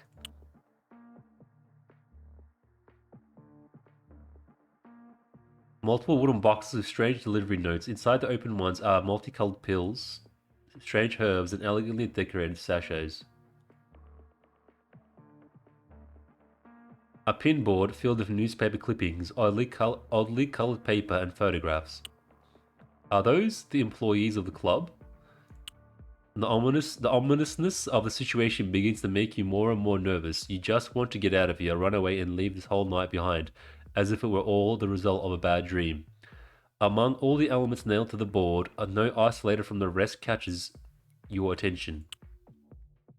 Christophe, I need you to bring up a couple of bottles of your best stuff tonight. Be discreet. Come up through the back door. I just changed the key. Use your card and put in the code 7049. Should I write this down? 7049. I'm going to try to remember that. I'm sure our guests will appreciate your vintage. Trust me, after tonight, no one will dare tell us what to do. Signed, Jackson.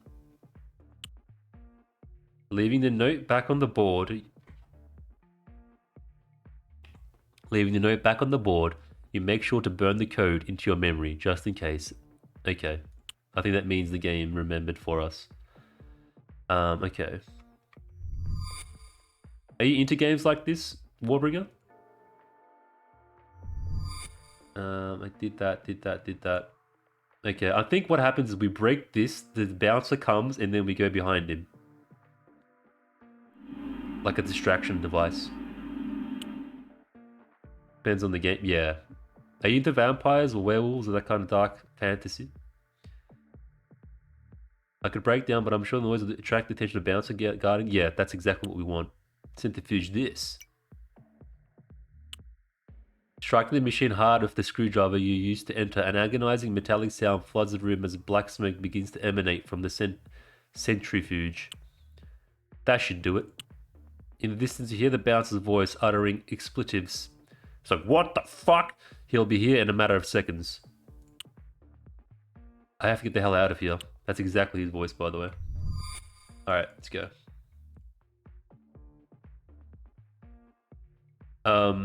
Crawling this way, I have some... crawling this way I have come. Crawling this way I shall return. And the sooner the better. Let's go. I wasn't the vampires, I wouldn't be you. Oh, really? Wow, I thought you were here for me, man. I thought you were here for the community, dude. Feels bad. Turns out you were just here for the vampires. I'm not gonna re-explore everything. We should be good. Nothing reset. There was like a new instance or anything. I don't think... Do we just walk right through? I like the V's, kind of the VIPs are kind of like the fangish. Are you sure? You are sure that through that door... Sorry. You are sure that through that door, locked by a card reader, you can reach the VIP zone. I have to get through. With the bouncer having left his post, the entrance is free. Next to the door, you see a card reader with the bouncer's card inserted. I could take the card. There is no time to lose. Let's go upstairs. I could take the card. Come to daddy. You're a vampire? If I didn't like vampires, I wouldn't stick around. Okay. Thanks, man. You are sure that you can reach the VIP zone? With the bouncer having left his post, the entrance is free. Next to the door, you see a card reader with the bouncer's card inserted. Oh, okay. Alright. Wait, was that card reader for the other thing?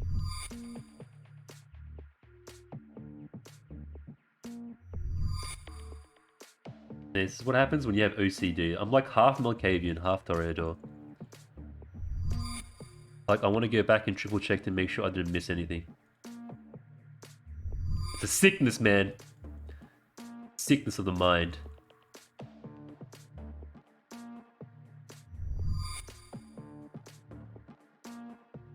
Oh, hold on. What's this? The red hat. Yeah, I did miss something. A top hat, old and worn out, lies abandoned on the table. The guy who was here earlier was wearing it. Where did he go? Out of curiosity, you move a little closer and notice a playing card sticking from under the hat. It's the Joker, no, on which someone has written with a permanent marker. I should read what is written. Carefully, you pull the card out from under the hat. The calligraphy is very elaborate, all written in cursive with elegant finials at the end of each letter. It's a list of songs. No easy way out, love will tear us apart, have a drink on me, dust in the wind, past the excess. It doesn't make any sense, neither the genres match nor the titles tell me anything.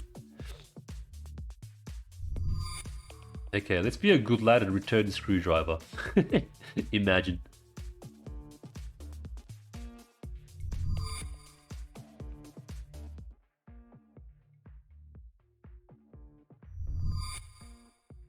Alright, just gonna let's try these guys again while up here.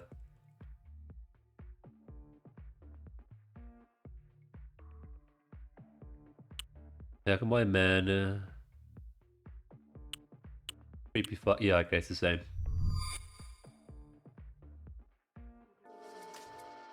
Warbringer, can you hear me cough?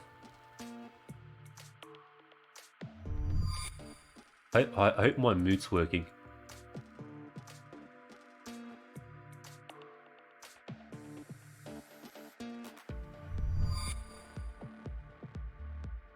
Alright, let's go.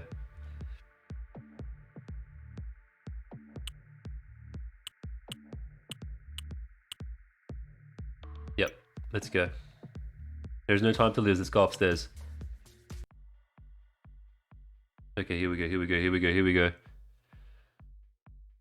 What's we got a spiky hair dude, red hair. We got our girl. Okay, the whole night has led us to this moment. Jackson. Well, gentlemen. Where were we? To your right, you can clearly hear Aiden's teeth grinding. His normally calm temperament is on edge, and although you all know that if things were to get out of hand, you would be on the losing end, the young Venture's blue blood boils in his veins.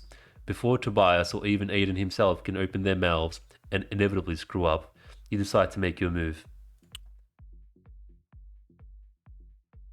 You were going to explain us what the hell is going on here. Starting with what happened in the very next room, I thought you were different, that the Heartless wasn't just another pit of senseless violence and vicious savagery. Easy, Diane, mind your words.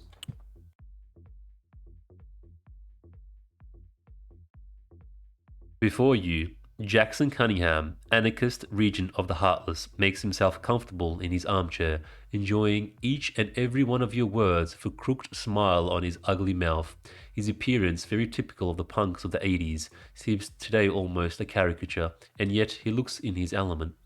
Behind him, two other thugs dressed in similar regalia dominate the exit, all kindred, all Bruja, savages.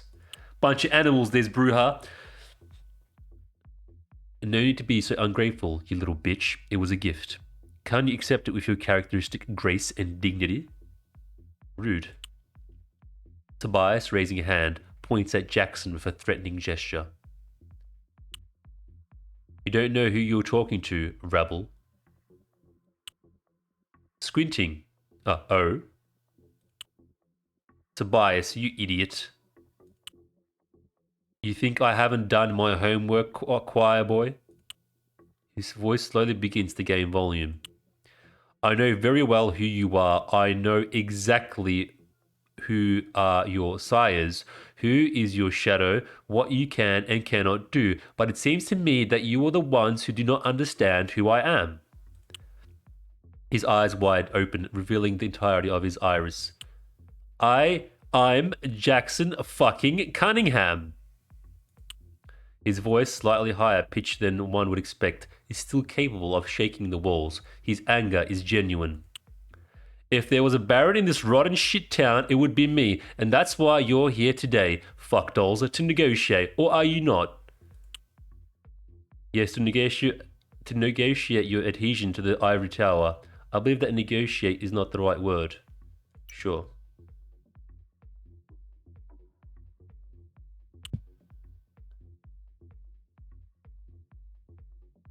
Throwing his head back, Jackson loads a bloody phlegm and spits it against the ground.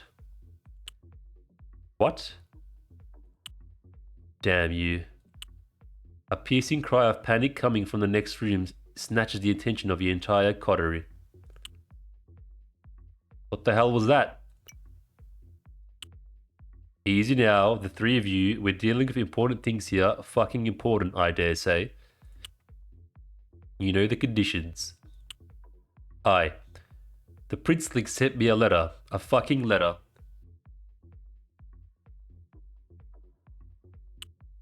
Princeling? Aiden, please.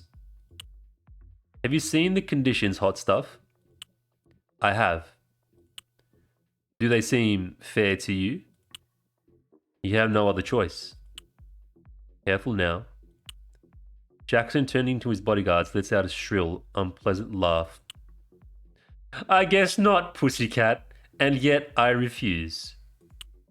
His words take you completely by surprise, hitting you where it hurts the most, in your lack of preparation.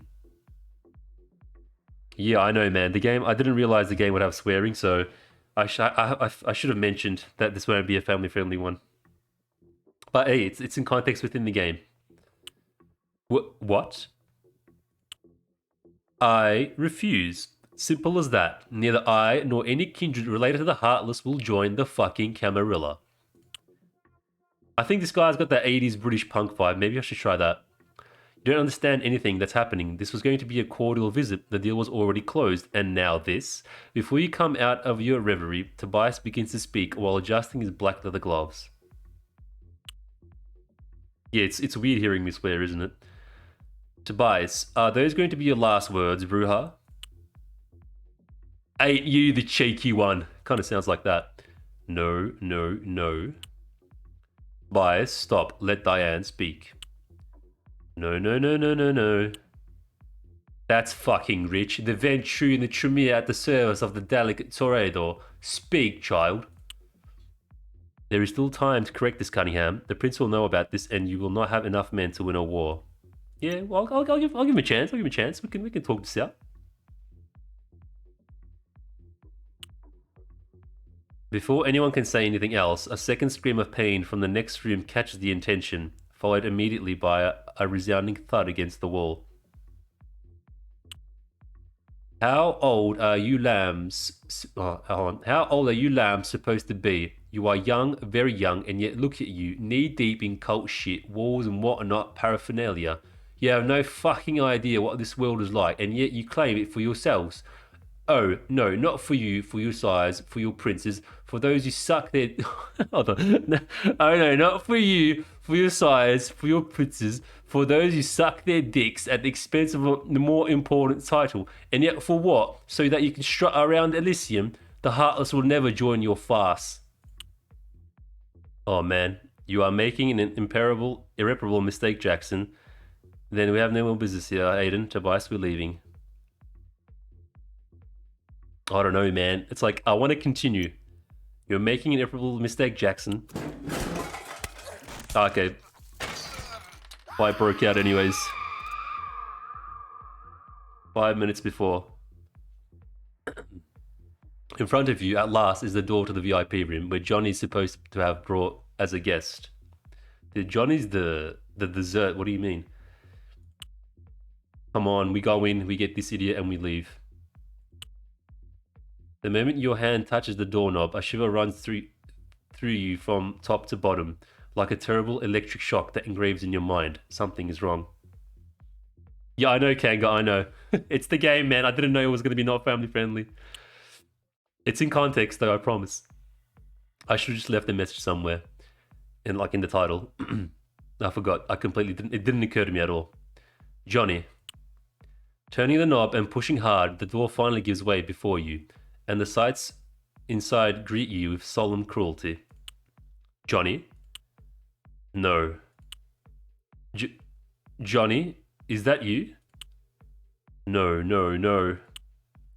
Tied to the high ceiling fan, Johnny's lifeless body is hanging upside down, his jugular vein open, his blood dripping onto several glasses carefully placed underneath, like a shotboard. Terror grips your mind. The image of your best friend, butchered, treated like a pig, penetrates your mind with the ferocity of a beast. A scream of panic rips its way through your throat. Johnny, oh Johnny. Bursting into tears, you approach Johnny's body.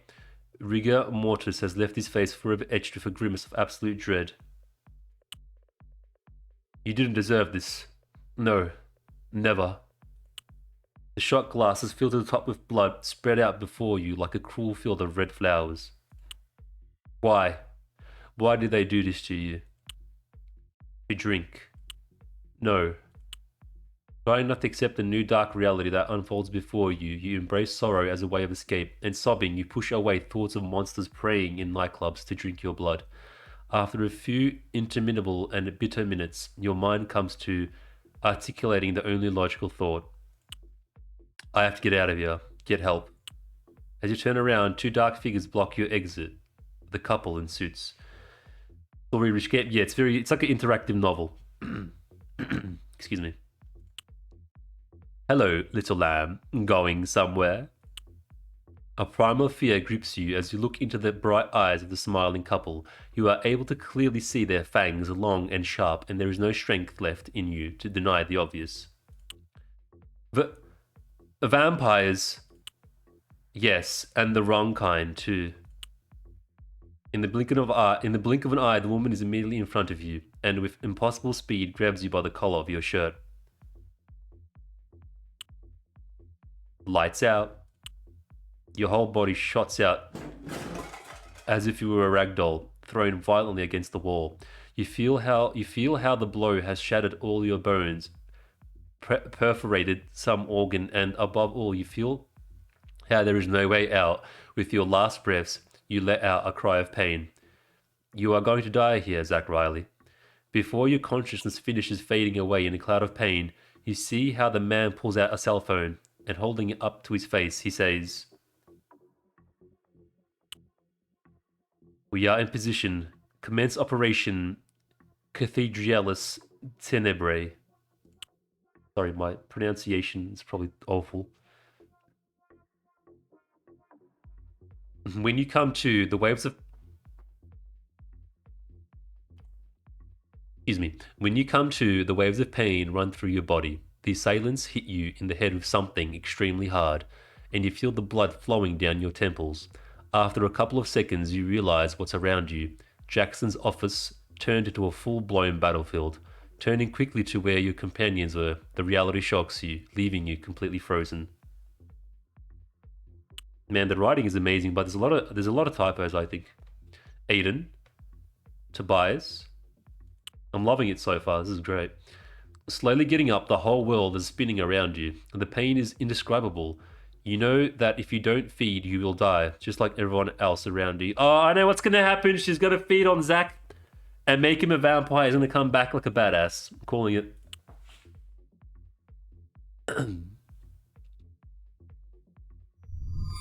What's this? Hold on, let's look at these bodies first. Where your coterie was just a few minutes ago, now there's only bones, blood, and ashes remaining. Aiden, Tobias. No, it's final death. You would cry if you could, but the little vitae left in your body is the only thing that separates you from the final death. I never told you, but thank you. Thank you for everything. Saying goodbye was never your strong suit, but having to say goodbye to someone immortal is even more complicated. I swear, I will avenge you.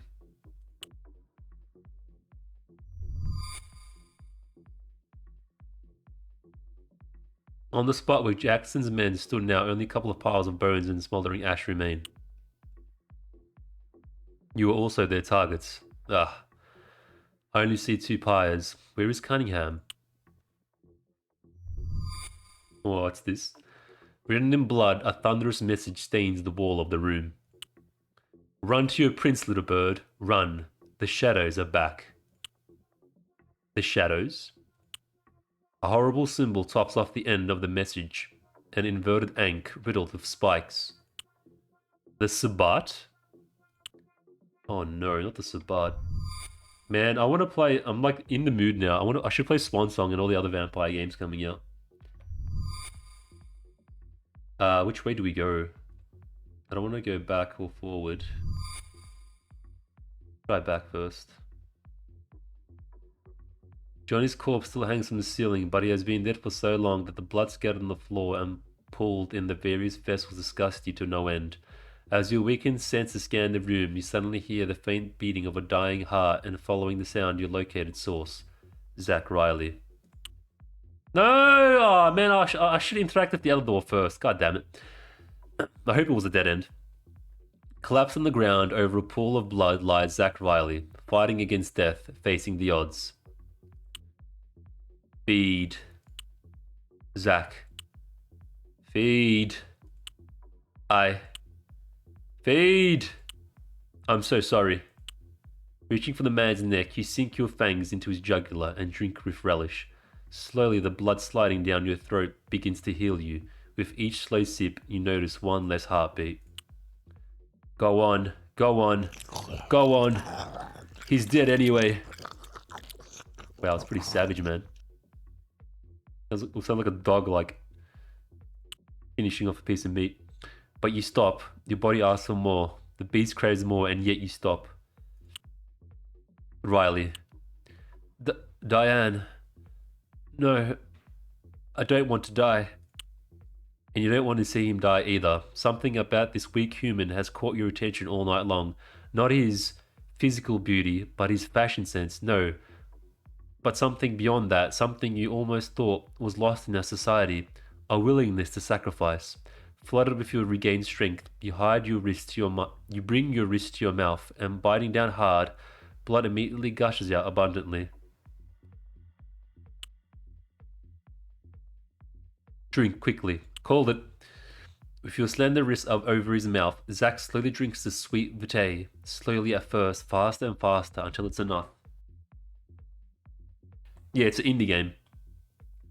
Giving a tug, you separate your arm from the man who's still drenched in sweat, and blood begins to heal, the effect of the vampiric blood coursing through his veins. You too? There is no time for explanations. The answer is yes. Yes and no. Come with me. When we get out of here, we can talk. Go with you? Yes, and quickly. Zach, now standing, seems to be assessing the regenerative effects of the blood coursing through his veins as he opens and closes his hands and feels his chest. Have you turned me into... No, I've only healed you, but now we have to leave. Now. I will follow you, Diane. Okay, before I leave, I better be able to go to this other room and interact with that door. Okay, good. Oh wait, is that the exit? No, wait, I think that's the exit. Let's not go there. Hold on. Yeah, that's the exit. Let's interact with this room first. We'll start with the bloodstains. Footprints, a couple, the same couple that attacked us from behind. They seem to be leaving in the same hurry they came in. Monsters, animals. Not all of us are like this. This is despicable. Oh god. I'm so sorry. Johnny, can't you do anything for him? I'm afraid not. Anything else? Can we go back this way? Man, I don't know which way to go. Okay, let's go back to that door. I hate when this game... I hate... It's because I don't want to miss anything, you know? So it's frustrating to know which way is the final way. Is this the final way? I hope it's not. Is it locked? Completely closed, and in my current state, I cannot open it by force. Okay, thank God. Ugh. Thank God. That's what I want to see, a dead end. Okay.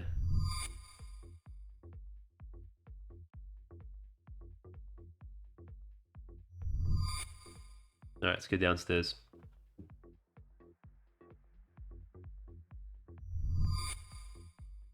Oh, okay. Wait, what's this area? Can I go here? No. I wonder what happened downstairs while we were gone. Oh, okay. Everything went to shit.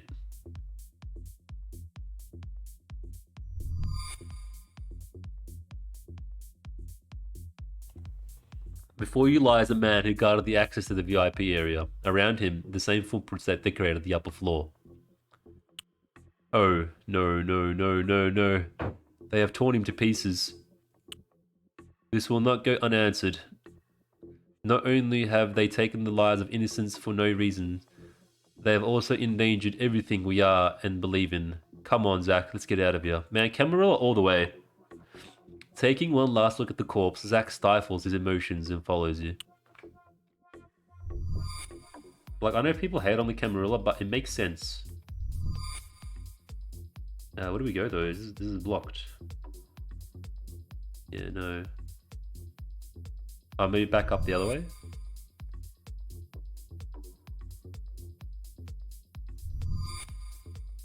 I don't see an exit. Unless, through here, maybe? Yeah, right, okay, through here, I think. Okay, yep. Ooh, who's this?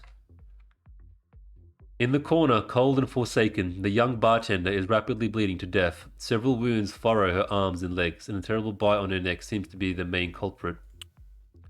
Diane, she's still alive. In a feeble attempt to speak, the waitress only manages to cough up blood all over her shirt, her skin growing whiter and whiter. Zach, no, I can't help her. I don't have enough strength. What? Come on, we've got to help her, Diane. Quick. Oh God, hang on, hang on. Grief grips you, appreciating human mortality so closely. Zach, on the verge of tears, embraces the almost lifeless body of the bartender, a complete stranger to him, as he implores you to save her life. But you yourself have almost no strength to save your own life. Feeding Riley was more costly than you had anticipated. Zach, we have to go. So, no, we have to help her, Diane. We have to. Zach, come on. She's gone.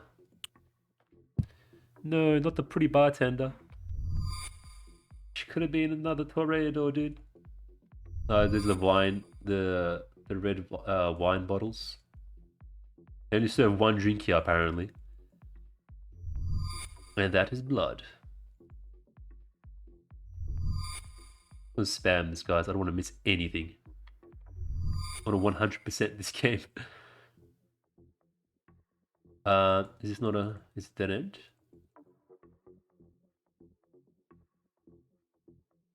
Okay, no. Oh, no. I don't want to bug the game. It's the last thing. There's no saving. I did some prior research. Apparently the game doesn't save. Get out.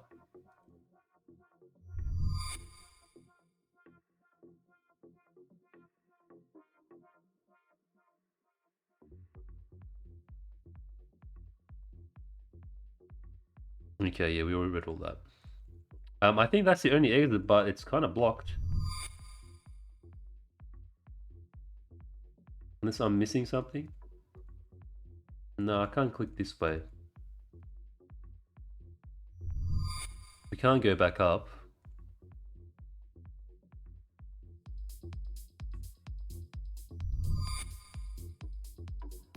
Yeah, nothing here. I don't know. We'll have to try that way again.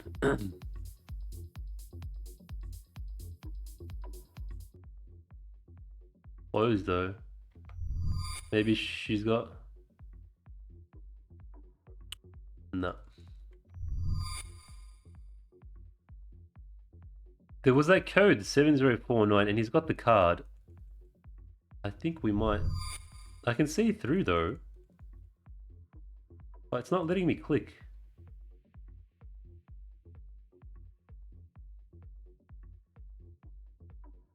Can I switch between characters maybe?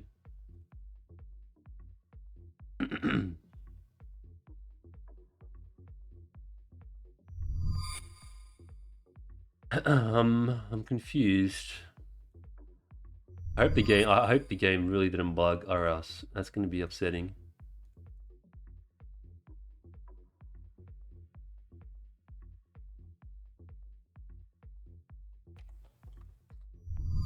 It says get out, and that's the only objective. Right click? No. Oh wait, the vents maybe? No.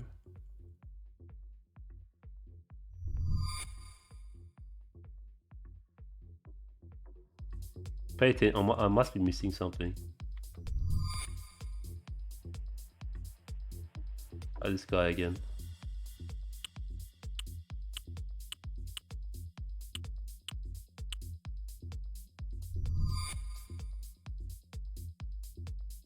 Nah. I don't know, man. Anyone got any ideas?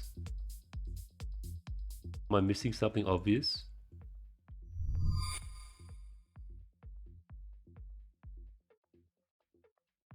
Is it not triggering? Maybe when I get to the door? What are these? No.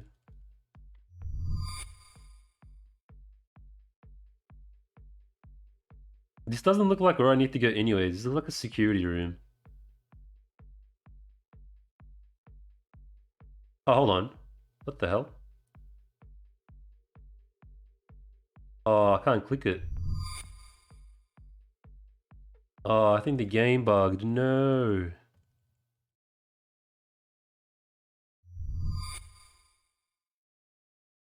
Was I supposed to go through here?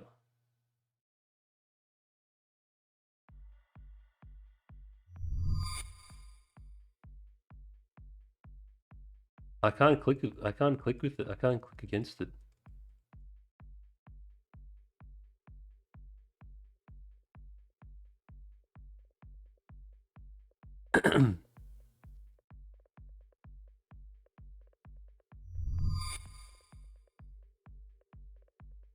Wait, can we go further down?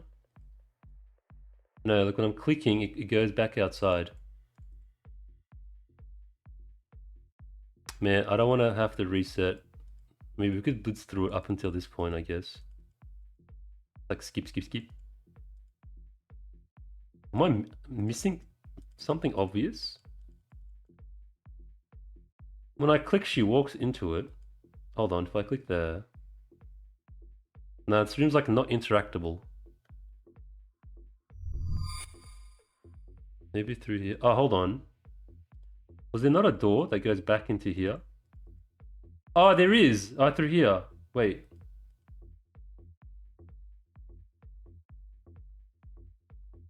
Yeah, through there. Wait, let's just see where she goes. Oh my god, I missed it completely. I'm an idiot. Man, that's so subtle though. So much for vampire senses. Alright, let's continue. Had a heart attack there. Another poor victim of the tonight's senseless and savage brutality. Oh, it's the anarchist symbol. And glasses. In the middle of the dance floor, you see a strange circle drawn on the ground, and its center a pair of broken round glasses with red-tinted lenses. A Tremere ritual, a portal of some kind? Apparently it took several kindred along the way, as well as a few humans. I didn't know they could do portals. Next level blood magic. Some bones here. Another poor victim of tonight's savage and senseless violence. This one has been completely charred to the bone on the spot.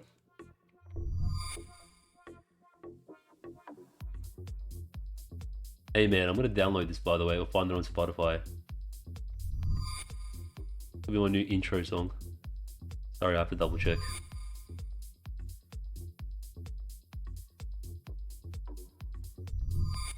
Alright, let's go out this way. Hey man, welcome back.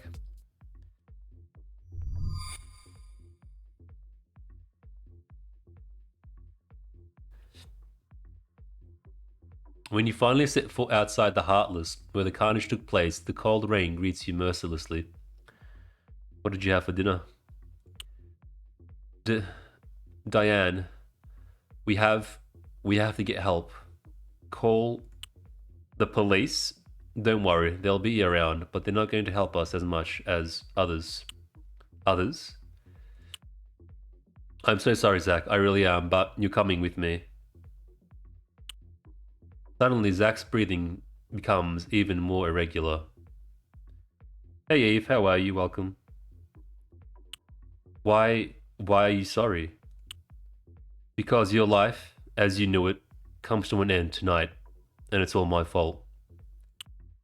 But, but, I would have died without your help, and now you wouldn't be involved in any of this. There are nights when I really wish I had nothing to do with any of this, but I'm okay, thank you for asking. Biting your lip, you stifle those useless feelings that you've been clutching in your chest since you were human. You have to get back to my sire, Gabriel. He will know what to do next. Your sire? Yes, the one who turned me. My father. If you want to hear it in closer terms. But we have to go now. I'll follow you. Zach, really, this is going to be very hard to hear. But you can't go back to your old life. Do you understand me? No, I don't understand you. But I would follow you to death. You know it's not real. You know it's the effect of your tornado vitae coursing through his veins.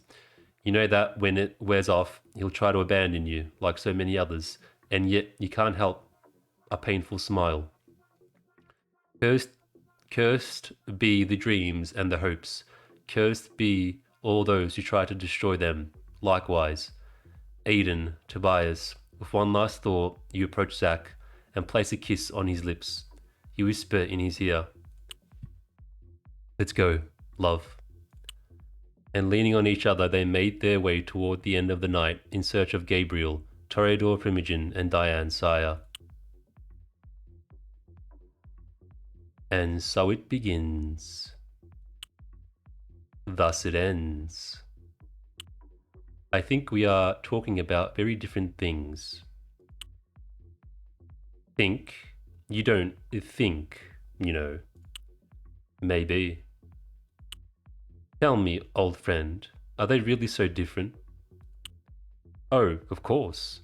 The rook will fall, no doubt, but it is the pawn that will really show the quality of the game.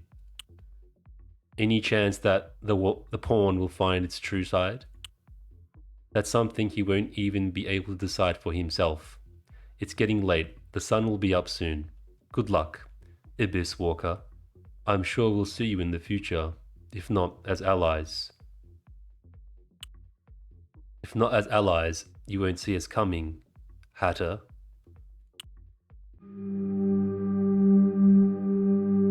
Whoa! What just happened? Wow, that was good as. That was awesome.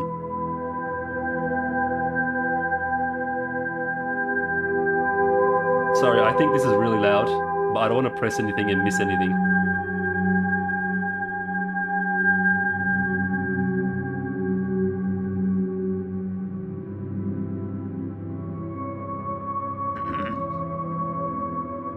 Just in case there's like another end cinematic or something. I doubt it, but you never know.